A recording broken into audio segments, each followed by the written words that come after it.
Ego. There is no happiness in smallness of the being, says the scripture. It is with the large being that happiness comes. The ego is by its nature a smallness of being. It brings contraction of the consciousness, and with the contraction, limitation of knowledge. To recover what is lost, we must break out of the worlds of ego. The synthesis of yoga. The ego is mental, vital, physical. Ego implies the identification of our existence with outer self, the ignorance of our true self above and our psychic being within us. Letters on Yoga 1. The sense, the idea, the experience that I am a separately self-existing being in the universe, and the forming of consciousness and force of being into the mold of that experience are the root of all suffering, ignorance, and evil. The synthesis of yoga. The right attitude is to see that as a separate being, as an ego, one has no importance whatever, and the insistence on one's own desires, pride, position, etc., is an ignorance, but one matters only as a spirit, as a portion of the divine, not more than others, but as all souls matter to the soul of all. Letters on Yoga 4. This ego, or I, is not a lasting truth, much less our essential part. It is only a formation of nature, a mental form of thought centralization in the perceiving and discriminating mind, a vital form of the centralization of feeling and sensation in our parts of life, a form of physical conscious reception centralizing substance and function of substance in our bodies. All that we internally are is not ego, but consciousness, soul, or spirit. All that we externally and superficially are and do is not ego, but nature.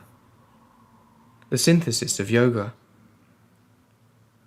When the human ego realizes that its will is a tool, its wisdom, ignorance, and childishness, its power an infant's groping, its virtue a pretentious impurity, and learns to trust itself to that which transcends it, that is its salvation.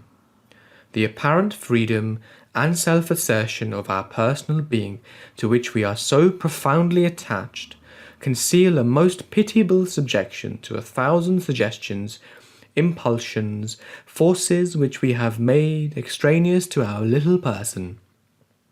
Our ego, boasting of freedom, is at every moment the slave, toy, and puppet of countless beings, powers, forces, influences in universal nature.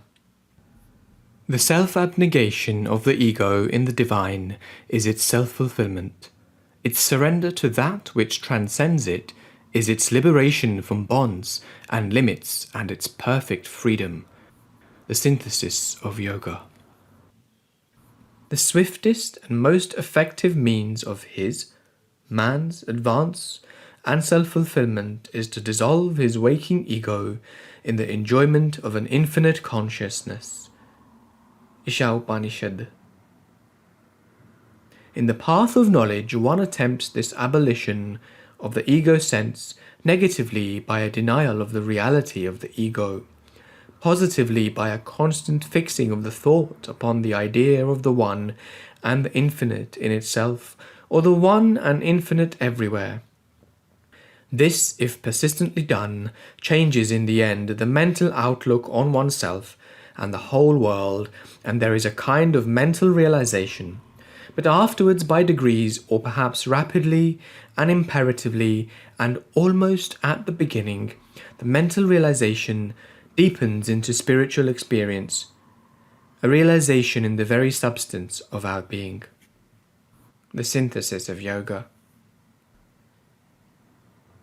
For even before complete purification of the outward nature, if the strings of the egoistic heart and mind are already sufficiently frayed and loosened, the jiva can by a sudden snapping of the main cords escape, ascending like a bird freed into the spaces, or widening like a liberated flood into the one and infinite.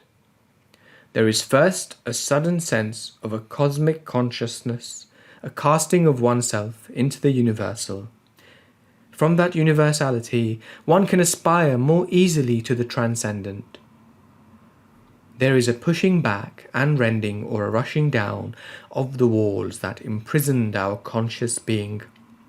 There is a loss of all sense of individuality and personality, of all placement in space or time or action and law of nature. There is no longer an ego, a person definite and definable, but only consciousness, only existence, only peace or bliss.